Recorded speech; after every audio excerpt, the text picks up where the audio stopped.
Busy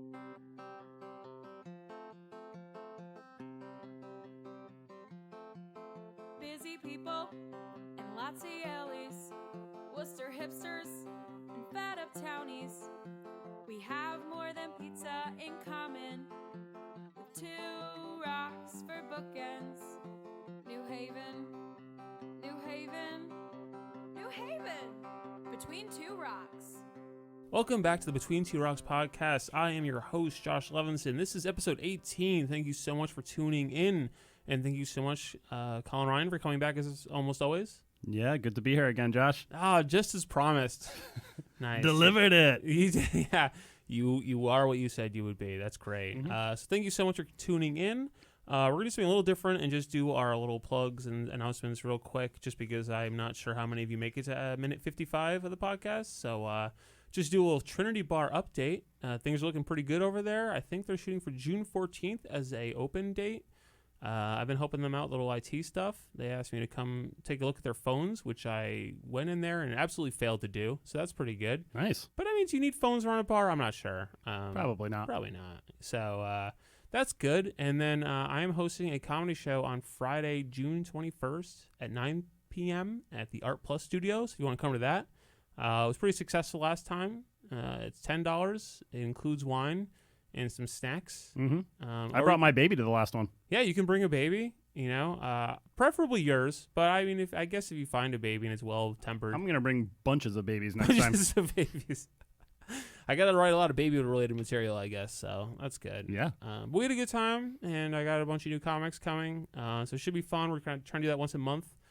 So yeah, check that out. Should be pretty exciting. And so our guest this month, depending on our schedule, has been a little up and down lately, but we're trying to do bi-weekly. But our guest this week is the director of the Elm City Innovation Collaborative. That's right. Yes. All right. Michael Harris, welcome to the podcast. It's great to be here. Thanks for having me. Yeah, no problem. Boy, that's a bit of a mouthful. It's a bit of a mouthful, but I think it describes what we were trying to do in the planning process of address the innovation economies in New Haven, but doing it in an open, collaborative, and inclusive way. There was a working title that started with the planning group and then got us through the first portions of the grant cycle. So that was very helpful.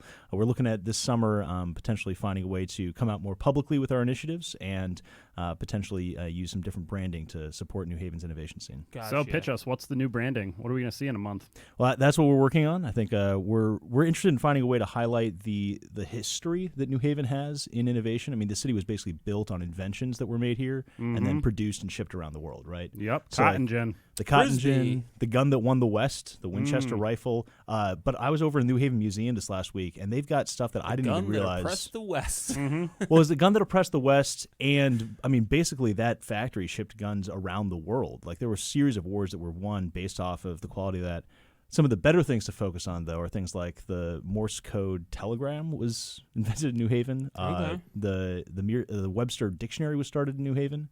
Really? I always thought it was like a Hartford thing, because that's like the Webster House is in Hartford, isn't it? I believe that he got through the first three letters of the alphabet in New Haven. Okay. So we're gonna take credit for that. Yeah. For the best three letters, some might say. Mm-hmm. You know? Get out of here, D. No, D's a good one. Yeah, and so finding a way of taking that history, which really I think is part of the city's identity, and linking it to a lot of the discoveries that are happening now. So the same buildings that were building those Winchester rifles are now being used to create designer drugs that nobody can afford. I know, it's great, isn't it? Well, they're the cures to cancers that we currently don't have solutions for. So there are some that are going for specialty diseases that are a very niche market, but some of those drug delivery systems have revolutionized cancer treatment and a decent amount of just like the basic how things cross through cellular membrane delivery systems. Okay, nice. So it's good that so far your organization is mostly operated in private. I find that's better. You know what I mean? Because you say you're trying to be more public. Sorry, the joke will last way too long. A long time last. Woo! Definitely should have talked to some humans before coming in today. You're doing great. Right. Yeah, we're having a fun time. So yeah, you worked for the mayor's office, right? Yeah, so I spent about 5 years in the mayor's office and left this last fall. What's your number one pet peeve with Tony Harp? I think she doesn't speak extemporaneously often enough. I think that her presentation style has always been very sort of behind the podium and presenting. And the times when she has gotten passionate and usually it's when there's something at stake and she gets a little angry and actually starts speaking. I think that she's much more inspiring to me when she is actually Yelling fighting at for your what face. she's. Nice. Yeah. Is that what at motivates me, you? and me or other people, but particularly around issues caring for children. I think she has a real passion for that, and I would like to see more of that. Interesting. So she lacks passion. That's what you're saying? No, That's no, what I'm no, hearing. no. Yeah, I think he's on record of saying that. That's pretty good. I'm pretty sure she doesn't tune in. You're probably safe. So you were working for her office, but like, I feel like when you started doing this, you were still working for her. It was like part of their initiative, or no? Yeah. So this actually started with a state bill responding to GE leaving the state. Okay.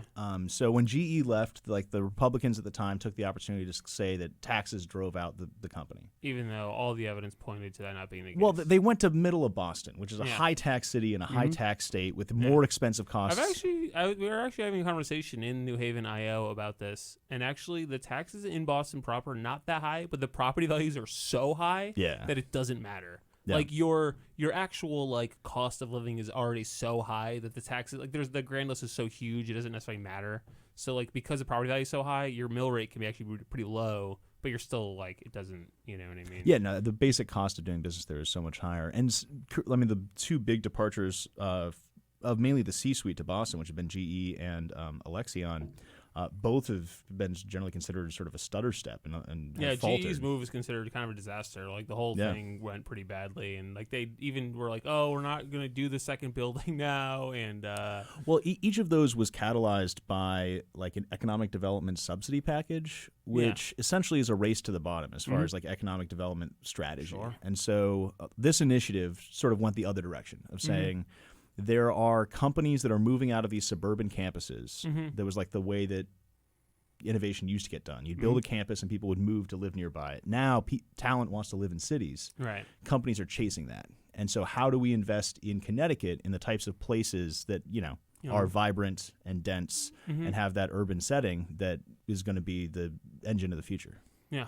So who do you target different companies, like smaller companies that would be a fit for New Haven? I mean, you're not getting GE to move to New Haven. No, and actually most of what we do isn't direct company recruitment. So our strategy is investing in those programs that support the innovation economy. So we don't invest directly in any companies, but most of our investments have been in local talent, training local entrepreneurs, space for bioscience, and then placemaking projects directly linked to the technology sector. Okay. So would that be like, like co-working spaces as an example? Is it like space for people to start businesses in New Haven, or? So we've been active in planning for about 2.5 years. And when we first started, there was one co-working space in town. And so we had a partnership with the Grove where we helped support some of their community building and space build out. But 6 months into that, there were suddenly 6 co-working spaces. And it didn't make sense to pick a winner and sort of subsidize one of those. So currently within the office space market, we've got places like Regis, this new network that just opened up on Temple Street. Drive is offering their full suite, high amenity. I don't know what any of these places are. Regis? Drive? I also have not heard these Yeah, names. well, Oh, really? Drive is that the one that? Yeah, so Drive. District? So Drive's over at District. Yeah. And Is it a they've co-working They have space? many names built into District. Yeah, no, I know that. I was just more. I don't know the specific companies over there. Oh yeah, so Yeah, they have 2 anchors, and then the rest is co-working. Gotcha. As far as I know. So they've got 2 large anchors. They've had 2 more come in recently with large footprints. They have sort of an education suite with the Holberton School Coding Academy and U of Next. And then they have Drive, which is their main co-working space. How is Holberton going over there? Is there a good enrollment? Yeah, I think they're just about to announce their second cohort. So they started at the end of January Yeah. with their first 30 students, about half of which, a little over half, were from the New Haven area. Yeah, there's definitely a very fierce debate in the New Haven IO community about Holberton School and the economics of such a educational funding situation. You know what I mean? Is it a coding academy or what? Yeah, it's a coding academy, but it's basically the premise is you go for free, But then they get a percentage of your right, income. they get like 17% of your income for up to like 3.5 years, like with like $85,000 cap, which like is like I mean that's cheaper than a 4-year certainly private liberal arts school, and probably gonna make you more employable. Yeah. But I don't know. I think there's some issues. Some people are really against it in the community. I'm not sure if they feel that it's just like deceptive or just 17% could be a lot when you're first starting off. I think it's a direct response to education costing so much that they're like, we need the model's completely broken at this point, Yeah. Well, and it's presenting it as a professional school, which is different from the traditional more like a trade 4-year school. Yeah, right? certainly. And I mean, I think one of the things that we did when we were doing some of the first look is we actually had a few other models that we were looking at that were much more of like the boot camp variety, and just what some of the research is showing is that a lot of the impact of that is a little hit or miss. So the boot camp seemed really effective at taking somebody who maybe did a 4-year undergraduate degree and skilling them up for a particular sector or application. But it is not doesn't seem to have been shown quite as good of a track record of taking somebody from 0 to employable. Yeah. And so the Holberton School is a different model. And like it's 2 years. It's incredibly intense.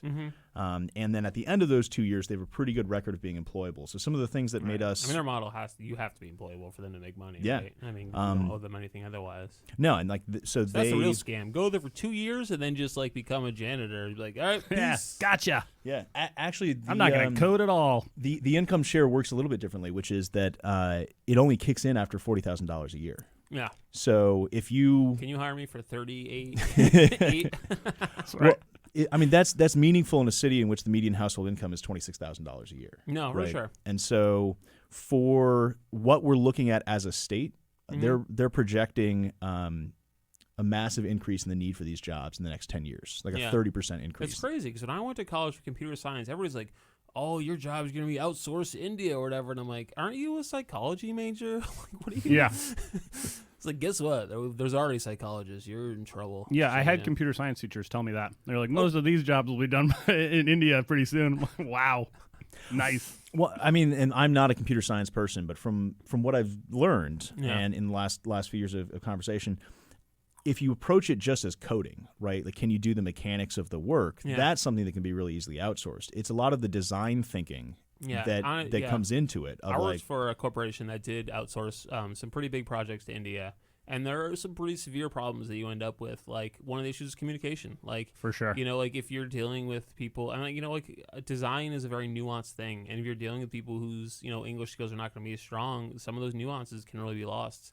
And you also have a limited number of hours to communicate with somebody across the globe. Like, they're not going to be working the same hours. So if you have a problem, like, they need to, like, it's, like, we had all kinds of problems. Like, the sheer quantity of work they did for the money is amazing, but also there were, like, severe problems where they misunderstood the problem or it wasn't communicated clearly by the project manager. It's just like, we basically found you kind of get what you pay for. Yeah. You know what I mean? Like, well, and a lot of what we're going to be seeing for the needs for computer science in the future is not just like create software products, sell software products, but it's going to be how do you transform industries that are being disrupted by software technology. So it's going to be how do you become intimately familiar with a particular sector in business, and sort of, I think a lot of the in-house computer science talent is going to be a need in Connecticut.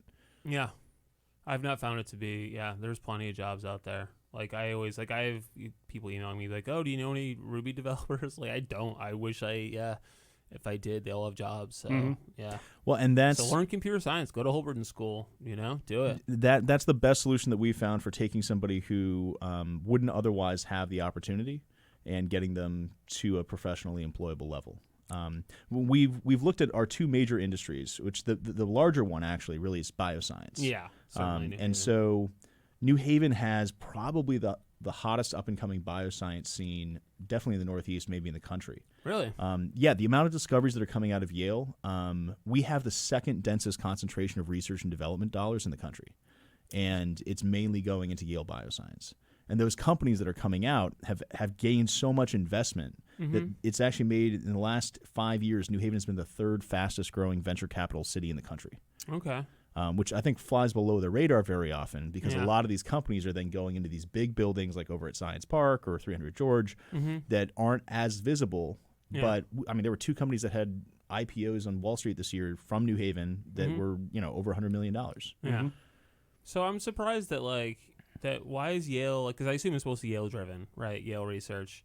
Well, so Yale gets about $850 million a year in NIH grants. That's federal research dollars that are coming in. And between their research into some of the bioscience as well as some of the medical applications, that's spinning out a whole cohort of companies. A lot of them have been focused in sort of the oncology space. Their pivot now seems very much to be doubling down in neuroscience. And so a combination of like big data and neuroscience research is probably going to be some of the forefront of where they're going now. Okay. Between Yale's Institute and then like the new center that the hospital's putting in. Yeah, I saw that. But the challenge for that is that this sector requires advanced degrees. Right. And the space to do the work is actually really expensive. It's about 5 times more expensive to build lab space than it is to build anything else. And those jobs aren't going to be for native New Haven people. The people with your median $24,000 a year people, those jobs are not accessible to them. Well, and that's what we've been trying to figure out how to address, because this is clearly the sector that, as a city, we are bringing in the venture investment. These are the companies that are growing. Alexion added like 54 employees in the last year, and I'm sure I'm undercounting that. Yeah. It is funny. They were like, oh, they're leaving, and it's like they still seem to be there, and then quite a few people over there. Alexion leadership left. No, leadership left. But the honest answer is like leadership left because their new CEO lived in Boston, didn't want to commute. They actually offered a whole bunch of their R&D staff relocation packages, and almost none of them took them. Really? Yeah, most chose to stay here in New Haven, so they kept 500 jobs over at that Alexion building. Fascinating to hear like the reasoning behind all that. You know. So a good portion of it is that the R&D talent is that good, and they want to live here. Gotcha. So there's actually a few people that like decided not to stay once the C-suite left to go to Boston, started up their own companies. There are 2 companies over in Brantford and Guilford that are run by Alexion expatriates. Yeah. I guess I'm surprised that Yale is like I would think like Boston, with like Harvard, MIT, et cetera. I mean, MIT's not really focused on bioscience, but I'm just like surprised that like Yale is such a burgeoning, Well, I mean, Boston is still like the gorilla, right? I mean, they are a global heavyweight, but Yale is some of the fastest growing research sectors. Okay, and for the types of applications that we're talking about, some of the discoveries coming out of Yale are some of the best in the world. And that's building a national and international reputation. So is there anything in these labs, are there like tech jobs or anything that people, could go to a boot camp for and learn how to do? Or is it really just all high science stuff that you're not going to be able to employ many people locally? So they're employing a decent number of people locally. There's actually thousands of jobs in bioscience companies. Jobs that are accessible for people to. So Arvinis, for example, just added like 60 jobs in the last year over at Science Park, and a decent amount of what they're hiring for are people who have some skills in a lab. But as the company grows, clearly they need sales and operations, but they also need different levels of lab skill. So when a company is 6 people, you got a lot of very advanced degrees, and to work in that, essentially you need a biology or chemistry degree. So we started out with a partnership with Southern called the BioPath Initiative to get the students coming through Southern that are much more likely to stay in the state. They have about a 90% retention rate. I heard that there was like a study that showed that most people who go to state schools tend to stay in state. You know what I mean? And because there was like a big why do we need to invest in UConn? Like, why do we need to invest in the state education system? It's like, well, studies show that people who go to state universities tend to stick around, they have that sort of like emotional investment in their home place. Yeah. So I've got 2 big picture answers to your question, like how do we get local people jobs at these companies? And the first is for people who have 4-year degrees or master's degrees that are already in the pipeline that are local. How do we make them the most compelling to hire, particularly for these young companies? And there are 2 lines from a chemistry professor at Southern during our planning process that stuck with me. This guy's named Todd Ryder. And he said, all of these local bioscience companies great here. Name. Mm-hmm. I'd follow Good this guy name. anywhere. Me too. Boom. Todd Ryder. Max Power. I got it off a hinge rider. He said that all of these bioscience companies are posting looking for people who know how to run their equipment. And so he said, look, they want someone who knows how to run a mass spectrometer. If you give me a mass spectrometer, we can give you 20 people a year who know how to run it. Yeah. So we had a program called the Small Instrumentation Fund that started with Southern, is now open to all the other area universities, where we help purchase equipment that is used at our local bioscience companies to train on at the undergraduate level. Okay. So there aren't that many colleges like in the country where as an undergraduate you can get run series of experiments on professional level instrumentation. Yeah, I mean, there's particular jobs out there that are like, do you know AutoCAD? Okay, you can have the job. Do you know how to run a CNC machine? You get the job. So it's that opportunity sounds great. If there's like an upfront capital investment is what's needed, and then you can train people. That's perfect. And that's a recurring pipeline that keeps going. The second thing that Todd said is that the last summer his brightest student worked at Rite Aid all summer, because she couldn't afford to take the free internship in a lab.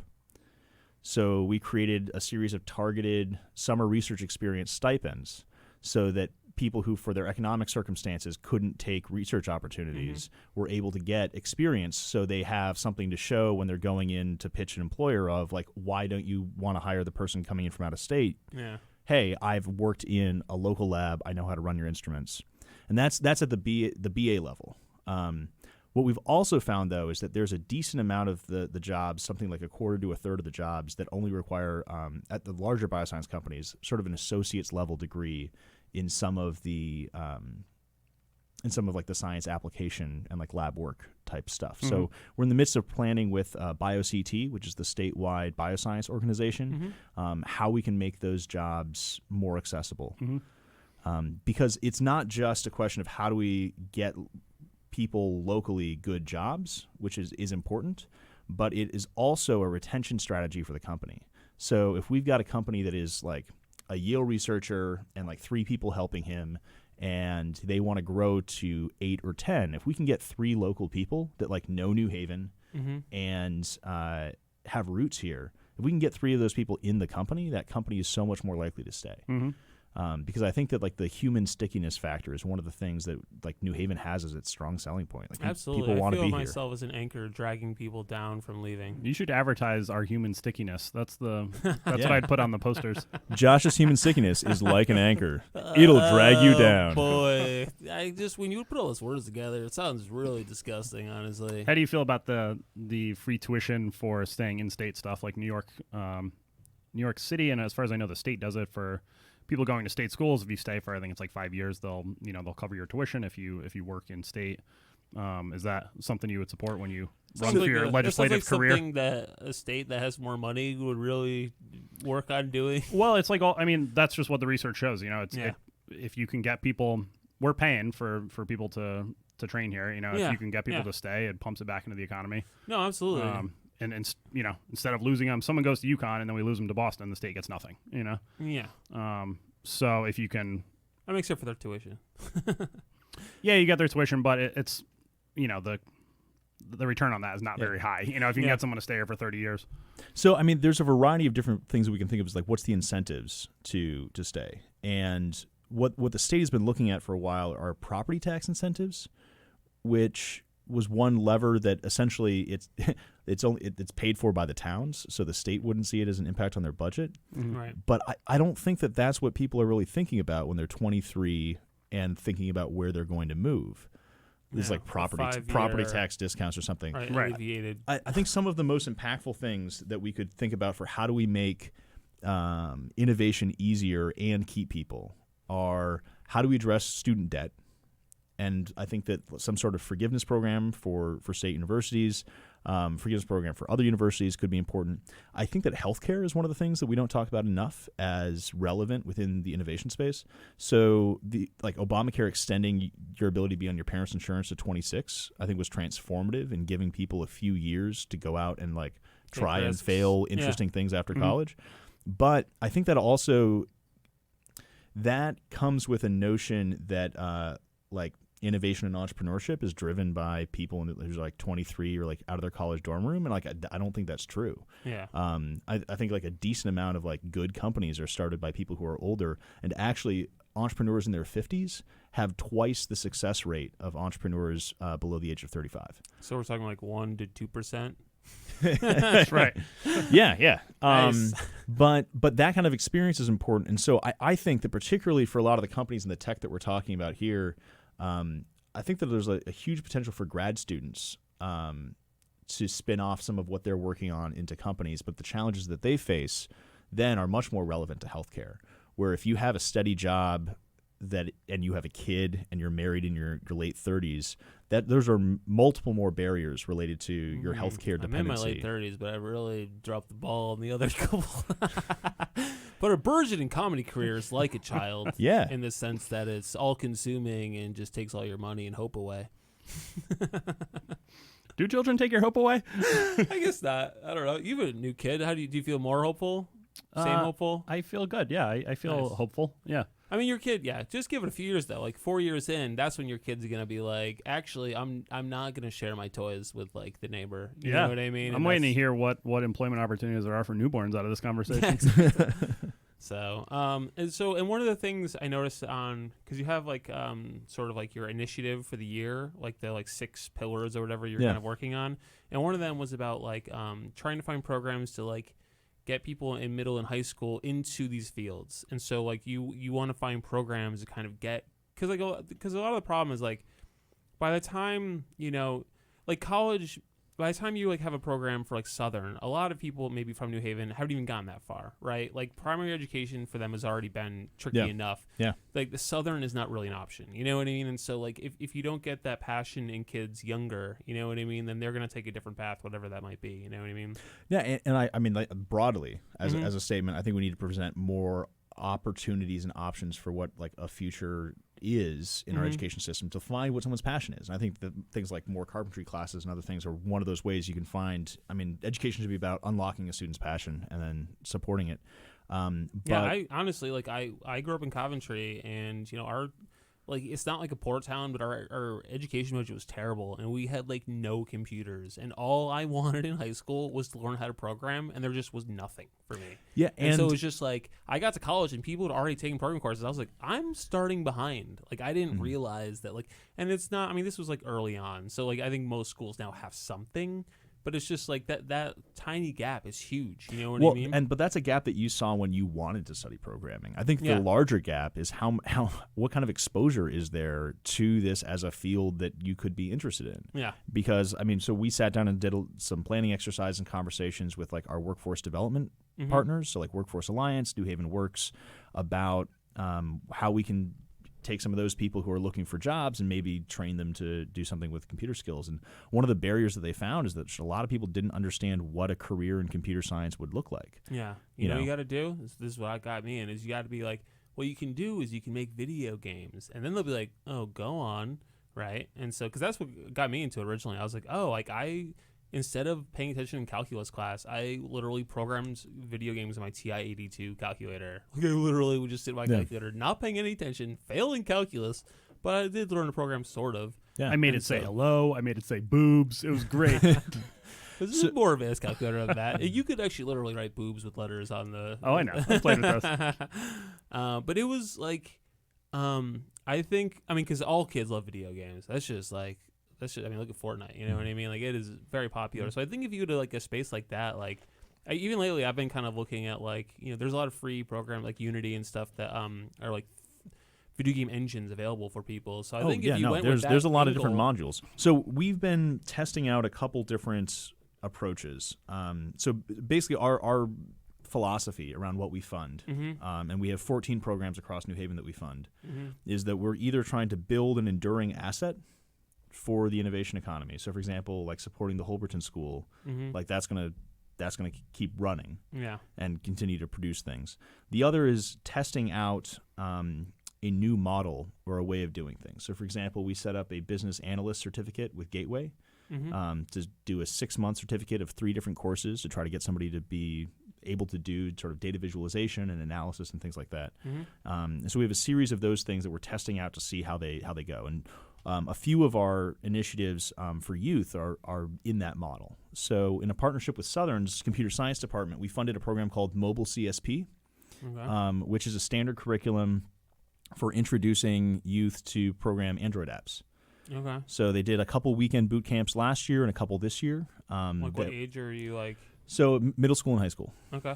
And so we've actually had something like over 95 students go through and do this weekend course learning how to program Android apps. Yeah, because I found once you unlock that nerd gene, people just like Mm-hmm. go all in. Like they'll stop talking to girls. I mean, they probably weren't talking to girls if they're like me, but they would probably stop and stop going outside, which is nice. You know. Well, I think a decent amount of Or how we some need to be daring. approaching this is well, I think something like a third of the students that were going through this course were girls, which is dramatically over the industry average. Yeah. That's actually one of the selling points of the Holberton School that we Mhm. found is it's definitely not 50-50 where we want to be Yeah. getting, but Actually, my current much higher office- rates. Over half of the developers in my current office are women, which is the first time in my computer career that has ever been the case. So it's been pretty remarkable. So I think Yale does a somewhat okay job with that. Not at upper levels of management, like everywhere, basically. But And so some of that is where do you start providing the access and inspiration through the school system to computer science? So the goal with the mobile CSP was see how many of those students could we inspire, then go on and take AP Computer Science or another course like that. But that runs into the challenge of how many schools are actually offering AP Computer Science. And the answer right now in New Haven is there were 2 classes. So Hill House had their first this year. yeah, And there's one other. So basically there's about 45 students learning AP Computer Science Yeah. in New Haven's high schools. How do you And we get- need to bump that number up. how do you get a job teaching AP computer science? So right now, you actually can't get a certification to teach Mhm. with a computer science degree. Yeah, you have to like have a master's of education or whatever. right, No, to no. teach me? So if you come out of college with a history degree or a math degree, you can get a certificate to teach. Yeah. You can't currently do that with a computer science degree. And so actually, we have this Knew bill. my degree was worthless You can't teach high school, Josh. for so many reasons. So I that's thought at the actually high school level you had to have a master's in whatever your discipline was. No. Yeah, that's what I always thought too. I thought it was like an overall education to be like a full time teacher, but maybe if it's just one course. Maybe there's like a different rule. It's almost like being an adjunct professor or something. Or like, I don't know. You don't know either, I guess. Yeah, it's fine. I do Sounds not like believe he that does those are know. the requirements for the certification. But sure. All right. Well, whatever. So one of the things that we have good news on this week. A couple of members of my board have been very active in working with some of the state legislators in the area to pass a bill to change this. So there's a bill that just passed through one of the chambers this last week that would create a certification for computer science, would create a statewide computer science strategy, and require that all teachers starting in 2020 that are coming in for new training get computer science training as a portion of their overall training for schools. Because right now, one of the things that we have is that we have invested in putting more computers into classrooms, but we haven't invested in the training for teachers. And so, as an example, like there's shouldn't they do like a basic? I feel like they should do like more of a basic computer use course. Computer science is like very like. If you're not interested, it's very esoteric. No, you know? As a husband of a teacher, teachers are pretty overburdened already. So this is It depends where you're I don't know starting about this though with one. computer science. So it depends where you're starting with computer science. So they've developed curriculum that goes early as elementary school that is more about concepts than it is Okay. about application. All right. And if we're not leading with this, we're falling behind. If Okay. we're expecting people to be able to pick up computer science, then we should be introducing the basic concepts much earlier. And so, but a lot of them are gamified. So a lot of it is how do you introduce through tabletop games or other things computer science concepts that you can then build on throughout the course of. Yeah. But as an example, there's an appetite from teachers for this. So there's a group of students out of Yale called Codehaven. That are like undergraduates who volunteer their time and go out and teach like Fridays for 1 hour in 11 different middle school classrooms around New Haven. And they've been doing this for a couple years now. They've gotten they'll do like little projects with the students. They do a showcase at the end of the year. This last year they pivoted and they offered teachers an opportunity to come in and get training instead of doing the showcase. And they were like 3 times oversubscribed. Yeah. Like teachers were showing up and basically saying, like, teach me this so I can do it. And we're seeing Girls Who Code cohorts popping up. We actually just helped support the library to win a grant recently to do Girls Who Code through each of the library locations. But I think a lot of it is it's a full court press between our different partners. So I think it needs to start with what do we put in the schools, but also libraries, housing authority, like every entity that has some aspect of a computer lab needs to augment that with some sort of programming. I won't be happy until every resident in New Haven is either a computer scientist or just a regular scientist. yeah. See, some of this stuff, it seems like there's such a push towards computer science that like everyone's going to be a coder, that I'm not really sure if it's if it's going to work out that way, because not everyone's into it. It's like if you're hiring for a computer science job, or even looking for people that'll be good in computers, it's really like, are you good at logic? And then at a higher level, do you have some math skills? So it's if you were teaching kids logic skills, that would essentially be setting them up to do programming. So the push to get kids on computers all the time, because I've taught a class to kids where we use like code.org, and the whole thing is so gamified that it's so obfuscated from programming that it's kind of like these are really just kids playing games at this point. It's not. Yeah. I don't know how much it's teaching. Yeah, I mean, you're building some sort of probably underlying mechanism of like logic and reasoning and critical thinking ish. But yeah, you are. But I think the whole the concept of like together. We're teaching computer science right now. I'm like, well, it's pretty far removed from that. So you don't even have to. You could just teach kids logic stuff. You don't even have to put it under the veil of this being computer science. If they get into this stuff. They'll be great. It being gamified provides an entree, and a lot of this curriculum are designed by people who are studying and testing how to get students motivated about this. And so I think that if you get to Josh's level where you're saying I want to learn computer science, there are now such a diversity of online resources that you can pursue. And I mean, again, I'm not the CS guy, but if you're wanting to do this as a career, you're going to need to develop the skills to teach yourself online. Yeah, it's true. I mean, that's exactly what it is. Just thinking about myself or Josh, is the people that go into computer science are the ones that are spending 6 hours a day at the computer under their, motivating themselves to learn this stuff and so search online all day. Myself to leave the computer. Exactly. I should go outside today. Dream employee. So I think it comes to the question of not how do you take a bunch of students and make them all do that. I think it's how do you take students and introduce them to what that world is, so that if they have a passion for it, they can go down that path. Yeah, that angle I would agree with, as opposed to we need to teach every teacher computer science and every student computer science. It's like, I don't know. I feel bad for that poor kid who just wants to dance. All right, I want to get off this just because we've been on this for a while, and I want to pivot and talk about how we need to teach computer scientists to dance. Okay, I think that could improve the world.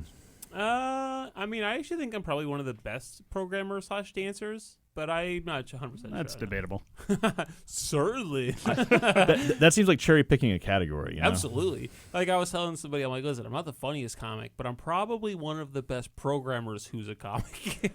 Hey, I used to do track and field, and I wasn't that fast, and I wasn't that strong, but I was the fastest shot putter. There you go. Nice. There you go.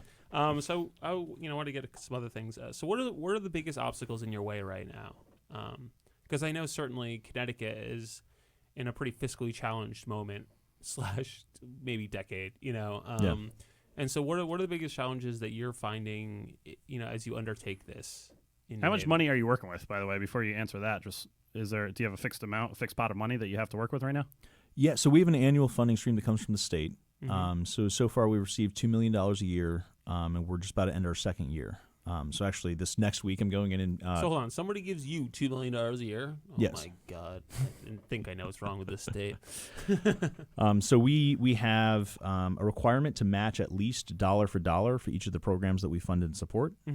So in the first year, we actually had almost $5 million of programs that were implemented across the city. Okay. Wow. And those range from everything. So there are 14 different programs. They range everything from the Libraries Innovation Center, which is sort of the front door to innovation, going to that sense of inclusion and access. Make Haven's expansion that has gone from 120 to 360 makers in their new space. The CoLab program, providing entrepreneurial supports for community-based entrepreneurship, really have been how are we trying to make this sector more accessible. We've also built out a decent amount of specialized testing facilities over at Science Park that companies like Arvinis and Artisan are using, and actually adding quite a few jobs at Science Park through those programs. Then we have our different talent initiatives. Science Park sounds like the worst amusement park. It does. As we take the tour of the cell, I want to see the beakers. the mitochondria is the powerhouse of the Please cell. step back from the vat of acid. Yeah, so Science Park is we basically have 3 geographic hubs that we're looking at, and it's based upon a mapping of where the technology and innovation companies are. And so it's Science Park, a good portion of downtown and the medical districts, and then over by District and sort of that Mill River area. And Science Park is basically like the model of like the 80s and 90s for what an innovation place used to be, right? It was like a big sea of parking, and then some like converted factory buildings. Yep.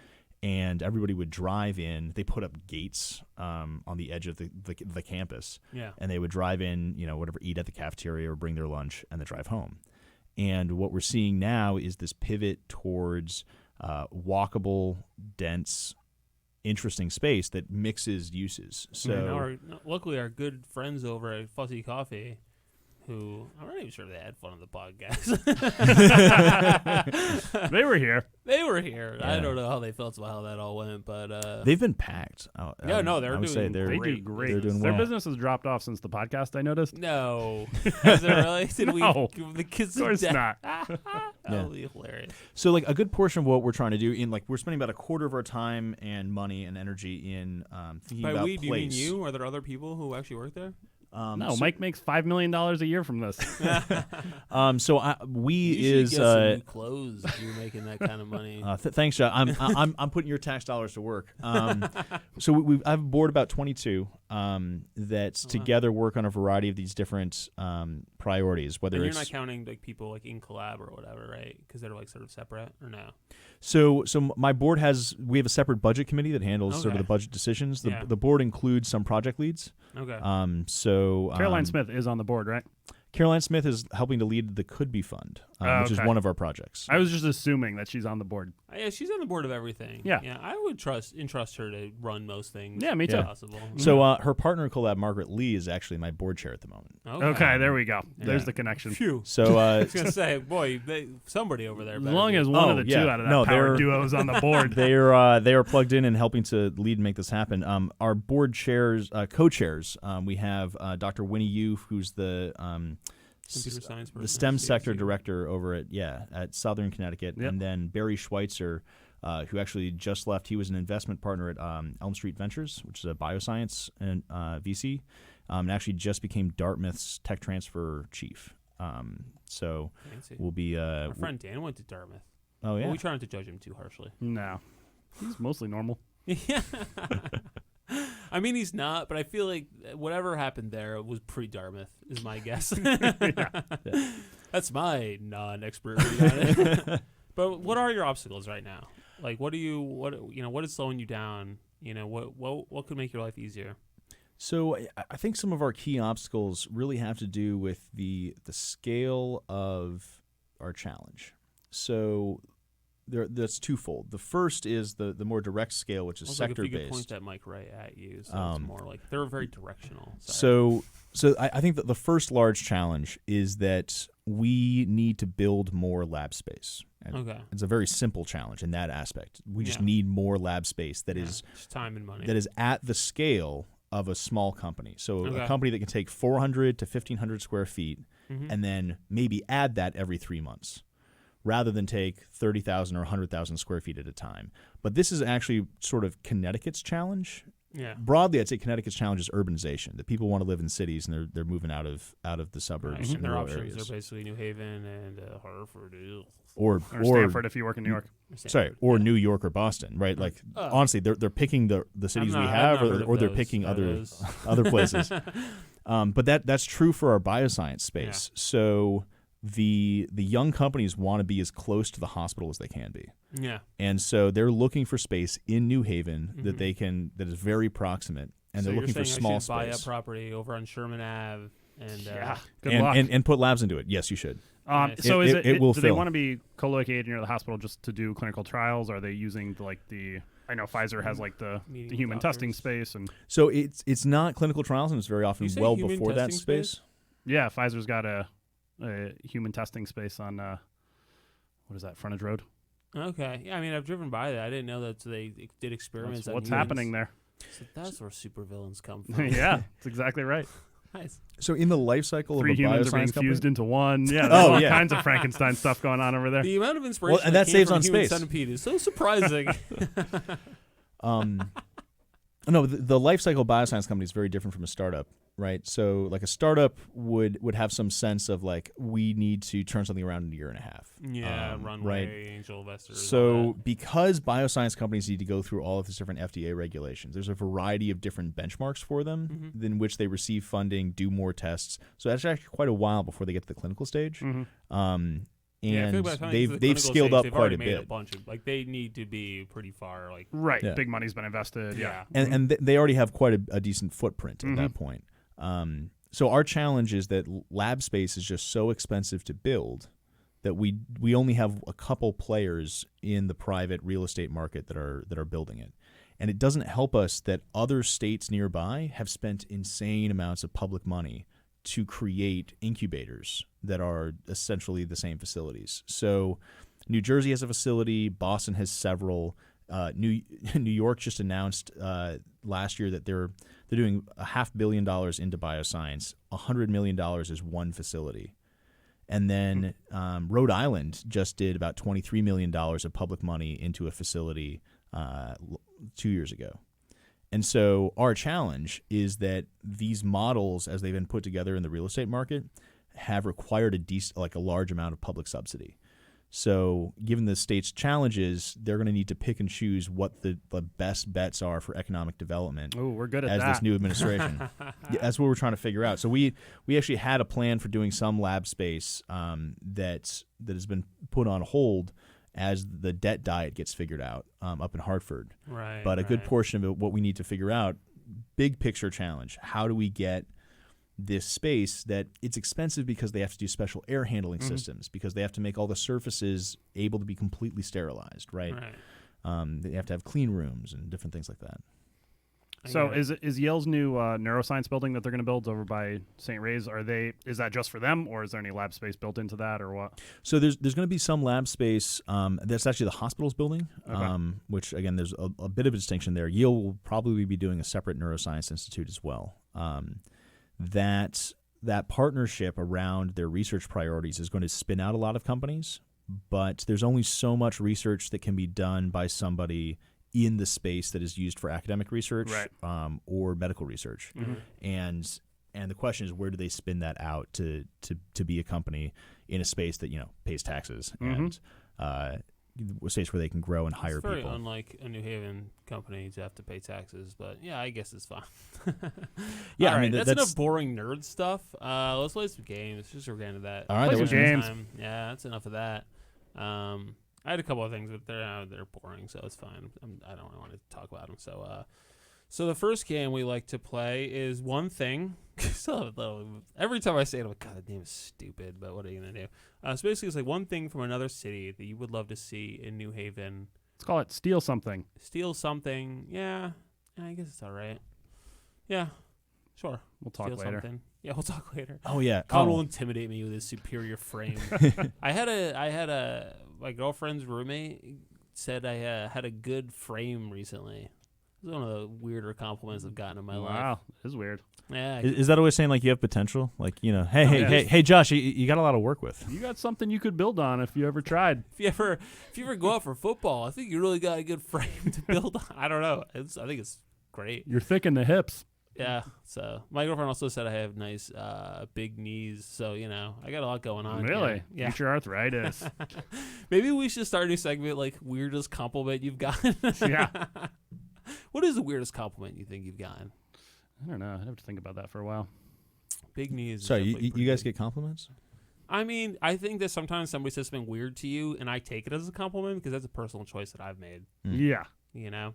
That no, I'm gonna take this as a good. I might have just been insulted, and I don't care. Mhm. So I think it helps have thick skin and Yeah. try to Thick knees. thick.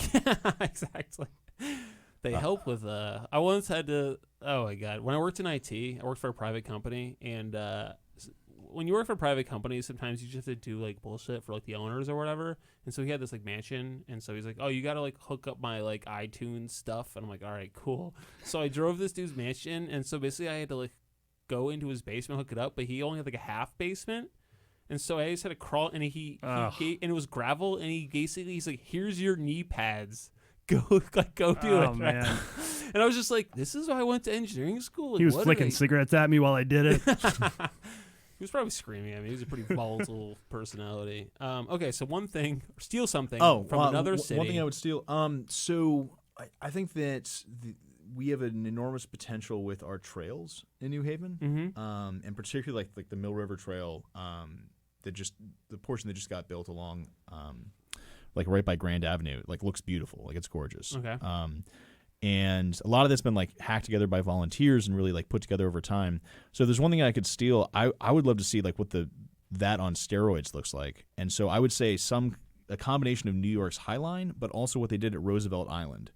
So at Roosevelt Island, they took the challenge of like storms coming in with like storm surge, and they addressed it by building like a series of embankments and walkable spaces, like these trails that go over these green hills that absorb the storm surge and like drain it.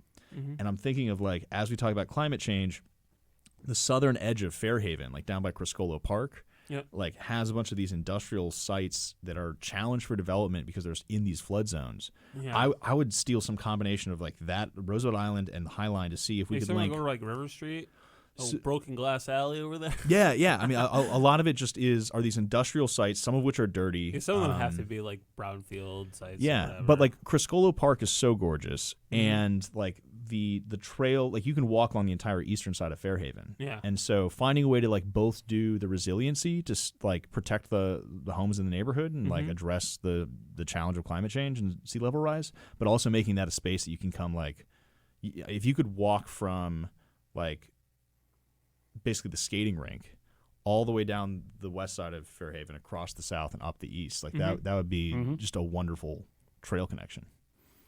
Yeah, I gotta say, I went for a hike the other day by the Mill River over by Eli Whitney, and there were a bunch of people paddleboarding on the river, and it was like a different world over there. It was one of those nice days last week. It was beautiful. It was like anything they do to make the whole town like that. Yeah, because one of the advantages of New Haven is that there is some nature here that you can kind of like get to that still feels nature. There's a ton. We've got good urban nature, where you can really be right in the middle of the city and go places where you can't see a building. Yeah, like when I get, people are like, "Oh, Central Park." I'm like, dude, Central Park is like not like it's so full of humans. You very much know you're in the middle of a city. Like you're not, you know what I mean? Yeah, if you're going to a park where you can't find a place to sit, that's a little different. But it's just that sense of being really enveloped in nature, you know. And we've got our own version. So like Edgewood Park was designed by the same guy who designed Central Park. Yeah. And we got a whole bunch of parks. I think Becky Bombero has a statistic I'm trying to remember. I think it's something like it's either a fifth or a sixth. Like something like a sixth of New Haven is park. Yeah. Like the land is parkland. And Can we turn that into a parking lot somehow? That would be nice. Something like 20% is roadway, so that's already covered. Okay. Do you want to steal anything, Colin? I would love to see like in one of those like the old factories by Science Park, if they could like rehab that and make it a gun factory type of deal. That would be great. Maybe like rifles or something like that. That would be really cool. I'd like to steal Mexican food from your home state, Michael. I was just back there for a wedding recently. Yeah. He's from California, so for those who do not know him personally. For the one listener who is tuning in who doesn't just know Mike. No, and like a good portion of it is just like the ingredients and things. Talking to some folks, I mean, everyone was using like fresh tortillas, which is not as much of a thing up here in the Northeast. Yeah. And so like, I mean, I love going down to Long Wharf and getting fish tacos, but yeah, it's not the same. Do you grind your own corn for tortillas, Josh? I actually eat whole wheat tortillas like some sort of sociopath. So. Corn is better. Yeah, it is, but it's just whole wheat is so good for you. Corn's where it's at. Are you eating that many tortillas that it makes a difference? No, I do all the whole wheat replacements, whether it's pasta, tortillas. Whole wheat pasta is terrible. I'm fine with it. Really? I really don't. There's a big difference. I feel like most of the flavor is the sauce and like the materials. You know. Oh, I just eat the pasta the crushed raw. glass, the sawdust, the raw materials of pasta. I find really add all the flavor. Yeah. Okay. Yeah. That actually makes me think though of another thing I'd love to steal, which is like New Haven could really use like a good food hall. Mona Lisa. Welcome to the Heists podcast. Sorry, what did you say? I interrupted you. I apologize. Food hall. Food hall, yeah, like, I agree. Like a good I food thought hall. we were You could, getting hold some one. events. So there's like 4 different proposals for food halls around town. Mm-hmm. Like one over at the end of Worcester Street. Yeah. They're talking about maybe doing one at Science Park. There's a couple others that have I talked thought there about was it. like I thought one had been like approved over by like where Pokealicious is or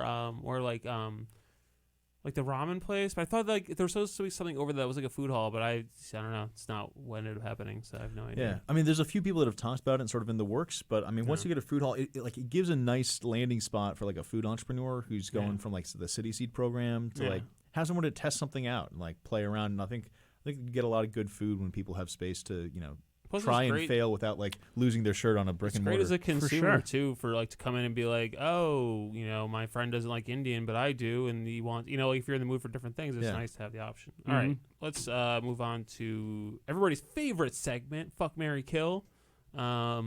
So we do this with ideas, not humans, and so we had some terrible ideas that we discussed, but then right before the podcast, we decided that. And actually, now I'm wondering is, would you rather do this about because we're both pescatarians, right?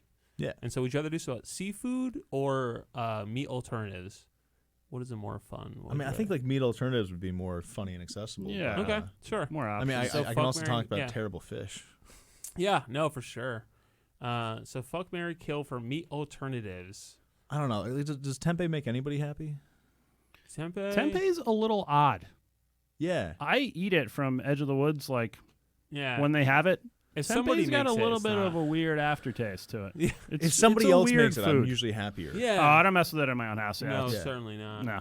Um, I honestly don't even use tofu in my own house. I'll eat it out, but yeah, I I've don't made it know. a couple of times. I'm not but good at it. The amount of work you have to like press it to get all the moisture out, and then like I have only baked it. And By it's the just, time I like, find it edible, I've usually just fried the shit out of it. So yeah, I'm and like, at that point, like, yeah. I don't Yeah, know. well, I'll do like a stir fry type deal, and then like also and get into like doing like cauliflower rice and stir fries, and so like those textures wind up working. The Mhm. cauliflower rice has got a bit of like crunch to it, and like it's that would So you say I you would would- marry it? I will fuck black bean burgers. Ah, You know. oh, I was gonna marry black bean. Okay, yeah. I Yeah. mean, I like because I feel like a lot of the burgers go wrong in that they try to be like meat and they're very Yeah. much not, and that's just kind of gross. But a black bean burger is a different experience. Black bean Like, yeah. stands on its own. We So just- I'm it's kinda not like the trying to be a Boca burger. experience. Yeah, I'm not a Boca Burger guy. Yeah, no. I mean, I'm not really saying any particular brand. I guess more like because you can make your own easily-ish enough. It's not too crazy. I don't know. The new stuff's getting wild though. Yeah. Like, No, I would like- marry Impossible Burger. I still haven't tried. I'm very I excited just to try had it. one recently. Very good. Like it's just like it's as close to meat as I've ever had. Mm. That is not meat. It's that Like, heme. It is that heme. It's that fake blood. It's Mhm. something about it. I don't know. Have you had it? I Impossible? haven't had the Impossible Burger with the fake blood, but I've been having better and better. I think they like have it at different Shell like and Bones. imitation They meat do. type They have a deals. shell Yeah. bones. There's one other But place. if you're in a New Shell Haven, and too. Bones, it's like you're gonna get seafood, right? So, what's a I place like had a good Aruga? discussion with a vegetarian about the Impossible Burger. And we're like, oh yeah, it's got the blood just looks like so realistic. And I'm wondering if this is creating like moral dilemmas for vegetarians that are vegetarians because of the moral reasons. And Yeah. they're like, at this point, if there's like blood running down my face, can I even eat this thing? Yeah, Is I've like never trying noticed to be. anything like blood. I mean, it's juicier, but it's certainly not blood. It's I mean, just Yeah. even the juice, like it's such a good replicant of Yeah. meat. yeah. That- It's still not quite the same. I don't know. I'm not worried. Because then there's a question of like, would you eat like lab grown meat? But you're right? not in it for the moral reasons, being a vegetarian.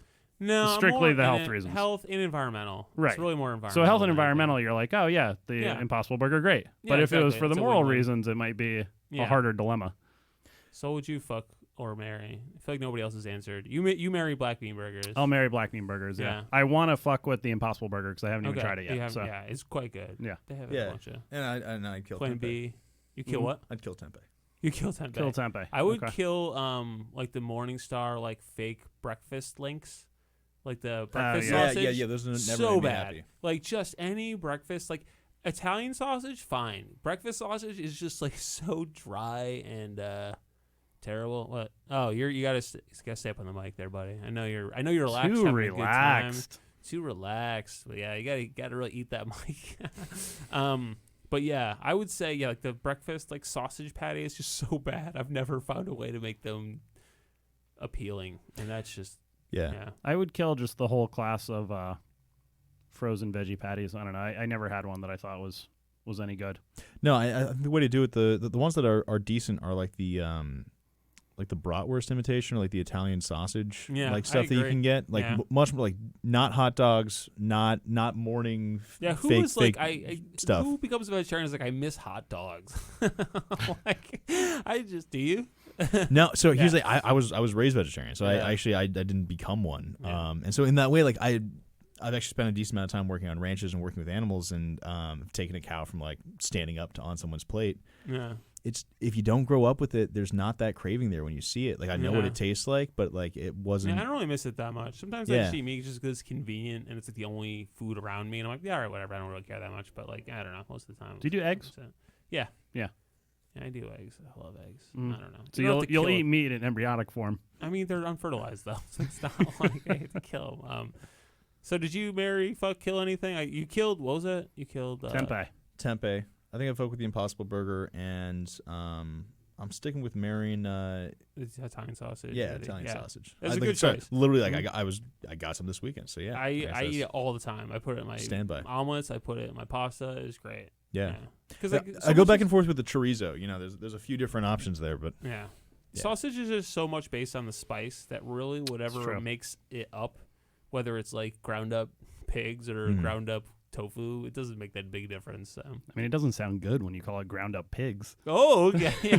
Nothing sounds good when you describe it as what it is. Exactly. Man, there's one that I forgot about though. When I was young, my grandmother who did eat meat and thought that we were weird, you know, LA vegetarians, got this product called Veet. Veet. Okay. It's vegetable meat. Oh. this was back in like the 90s or something. Yeah. And, remember, it had very odd taste when it come out. It was basically just like these small little chunks that you would, you know, cook in sauce. I would love to go back and find some Veet and try that so again. If any listener knows where we can get I'd fuck with some Veet. Hit us up. A little bit of Veet. Did you do all little bit of child nostalgia? Okay, so we are good. We were at the end of this podcast. Michael, where can people find out how to get involved, how to there's a lot of opportunities to get involved, whether people are proposing new like art projects around town, they want to get into training to work in the tech sector, or they have an idea to start a business. You can find out more at the elmcityinnovationcollaborative.com, and there is good luck finding that. There's going to be a new name and website this summer. It's cool that this information will soon be outdated, but I'm sure if you Google it, I just wanted to fit the theme of your podcast, you know. Absolutely. Yeah. Oh, okay. That's true. Between Two Rocks is a mouthful. But what are you going to do? We've already settled it. At least people know roughly how to spell it. That helps. Yeah. Come out June 21st, Friday, 9 p.m. Comedy show at the Art Plus Studio, 1207 Chapel Street. I don't know. Google it. Hopefully to see you there. It's a good time. Thank you so much for tuning in. Thank you, Michael, for joining us. Anytime. Thank you, Colin, as always, for hosting. Thank you, Josh. Yeah, this was fun. And thank you so much, everybody. Thank Baobab for hosting us as always, and we will see you next time. Busy people and lots of yellies, Worcester hipsters and fed up townies. We have more than pizza in common, with 2 rocks for bookends. New Haven, New Haven, New Haven, between 2 rocks. Ba-da-da-da.